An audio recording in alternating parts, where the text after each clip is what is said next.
Hey guys, this is Shane here from Echo Soundworks, and in this video, I'm going to show you how you can create a country trap beat like Lil Nas' Old Town Road. I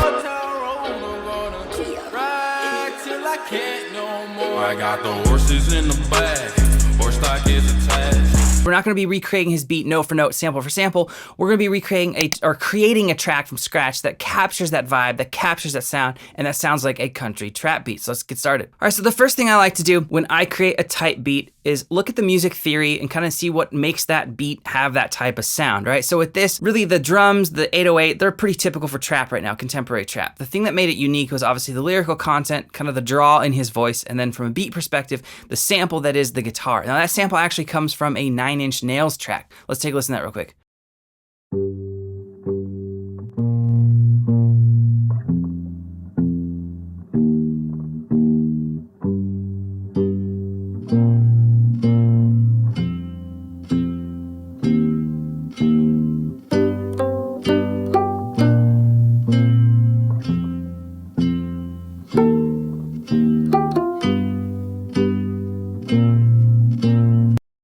Funnily enough, this track was actually purchased by Lil Nas on BeatStars. If you guys don't know what BeatStars is, it's a platform for selling beats. If you're a producer who wants to sell beats, check it out. You can be a good way to kickstart your beat selling journey. But Lil Nas bought the track, the sample wasn't cleared, and now 9 Inch Nails has claim to the royalty. So in this video, I'm going to be flipping a guitar sample from Spotify or YouTube, and if you're going to follow along and do the same thing, make sure you try to get sample clearance, or make sure, if you love the sound of it and it's some huge artist and you don't think you get sample clearance, find a guitarist to play that similar sound or similar chord progression and do the same flip, or use royalty-free loops. Like we have a bunch of royalty-free guitar loops, and that's the reason, right? Because this can happen where you flip a sample, you get it to a producer, it turns into a big song. All of a sudden, you owe royalties to the person who created that song or guitar in the first place, and it's just not fun, right? So that's what Lil Nas is going through. But let's look at the actual music theory of the guitar and why it works for this track. Well, it's not overly bright or overly dark in terms of the voicings of the chord, right? It's not like a super happy chord progression. It's not super sad. It's just kind of dissonant. It's kind of hollow sounding, and that's why I think makes it take to the kind of draw and the weird lyrics for trap anyway that Lil Nas has in his track. Is if it's too bright, if it's too happy, if it's too dark, too sad, it's not going to sound country. It's not going to be able to kind of be an empty palette to color how you want with maybe like a banjo sound or processing the guitar as they did to make it have that type of banjo sound. All right, so the first thing I actually like to do is lay down a little bit of a drum beat or drum groove. Now this isn't like a final thing a lot of the times. It's just kind of a good starting point. So I have a vibe, I have a rhythm, I have something in mind before I go looking for a sample, because when you look for samples on YouTube and Spotify, you can hit option paralysis really quickly. So let's take a listen.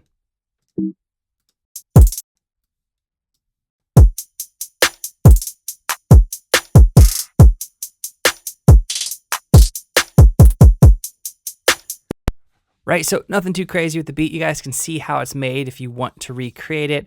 If you guys want these samples, you can actually go download these for free. The kicks, the snares, they are all in 2 packs we just released on our site.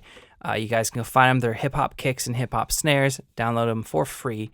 So nothing too crazy going on. I will point out that we do have a tambourine coming from Easy Drummer, kind of tucked in with the hi-hat. Gives it a little bit more of that organic vibe, kind of going for that country vibe. So I thought, why not? Let's get a tambourine in there.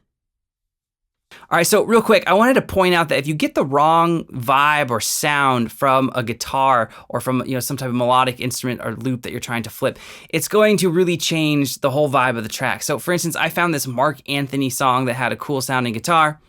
It's a really quiet mix, wow.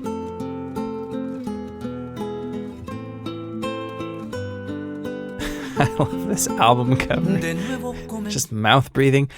And when I went to make the flip, I made a whole beat. It just turned into a Juice WRLD track. Check it out.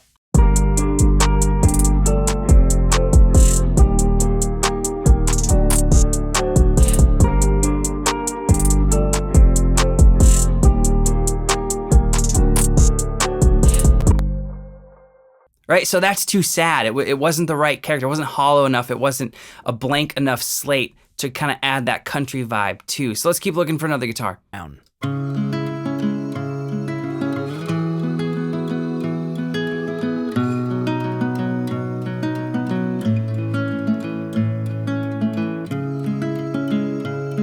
right, so we got the guitar in.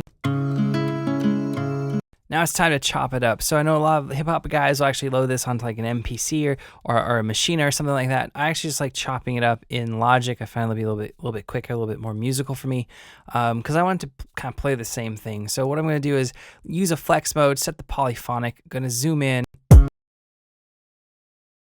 All right, so I sped it up. I sped that up and did it off camera because it took me a few minutes and I didn't want you guys to see that whole process, because you get the idea. I'm just moving things around, making it fit in time and fit the melody or the progression that I want. So here's the result that we have. I did pitch it down to semitones to make it a little bit lower because I want this to be in a pretty low key.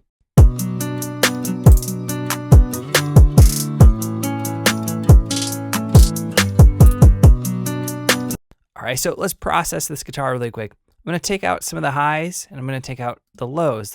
Taking out the lows will help it obviously fit with our sub, and it'll just give it that kind of old town road kind of vibe. Now, if you're wondering why I'm doing these weird boosts as opposed to just this type of shape, well, these are actually having a resonance boost at the filter cutoff, essentially. This is what this is, the filter cutoff.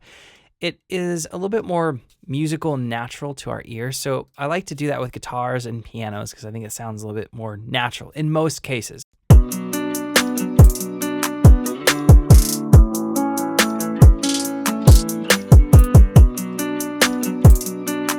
All right, so I'm going to duplicate that track now, and I'm going to copy and paste the whole thing down, and I'm going to pitch this other one way the hell down to -14, so it'd be an octave down from where we were at -2.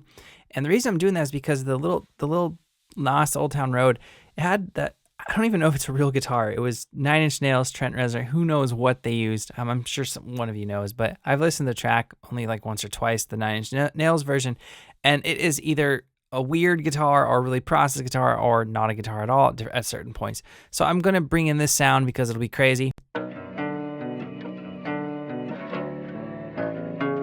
That's nuts. It's actually a really cool sound. All right, so I've loaded up an instance of Anna 2. I recently made a 808 patch in Anna 2 that I really, really like. It's a really aggressive 808. And I want to use this because it sounds good low. So I purposely pitched the guitar to B minor, essentially. And that's pretty much as low as an 808 is going to go, really, ever, with having any oomph. I'm going to push it to the A, I think. So quick pro tip for you guys. When you're working in a key where the 808 is going to be pretty low, like B or even C, try, if you're having a hard time finding the actual notes you should be playing to follow your chord progression, try pitching it up or playing it a couple octaves above it. So like, it's a little bit, they'll usually be shorter if you're not time stretching, but it'll be easier to hear the pitch.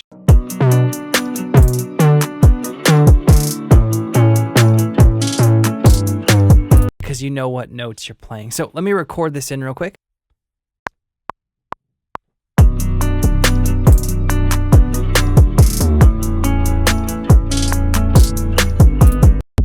All right, so there is the 808 now, and I had a little bit of processing on this channel. We're accentuating some of the high frequencies because it's so low, right? I'm playing B, I'm playing a low A, and this will help bring out more of the tone on smaller speakers, your phone, that sort of stuff.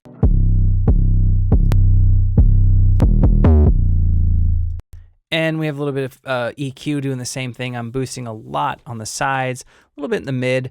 And then, of course, we have a compressor, which is which we're sidechaining to our kick, so we get a little bit of ducking action. Just to move the 808 out of the way when the kick hits, right? So that is it for the 808, the bass in this track. Let's move on. All right, so I can't believe I'm saying this, but I'm going to layer in a banjo sound. I'm doing this because in the remix version with Billy Ray Cyrus, it sounds like they did tuck in a banjo. Could be wrong on that. It could just be the processed sample from the 9 Inch Nails track, but I thought I would add a little bit more of that country, obviously that country character to this track. Now, I'm going to be using a banjo patch from our pack Sphere. When I made this patch, I never thought I'd be using it in a trap song, but it sounds like this.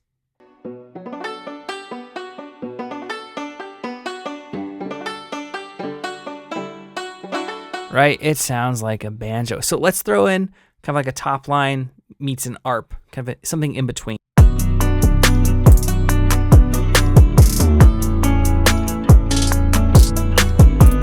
I'm going going to pan that out to the right. I'm going to copy and paste this down.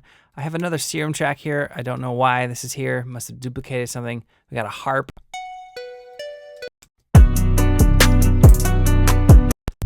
Let's change the sound.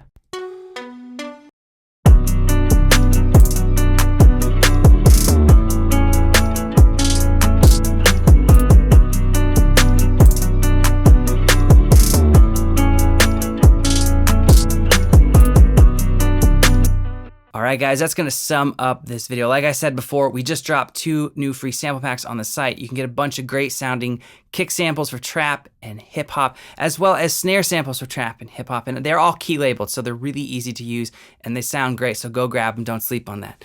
If you guys have any questions or comments, post those. I'll try to get back to you as soon as I can. If you haven't subscribed to the channel, please do that now and smash that notification bell so you get an update when we release a new video. Alright guys, thank you so much for watching.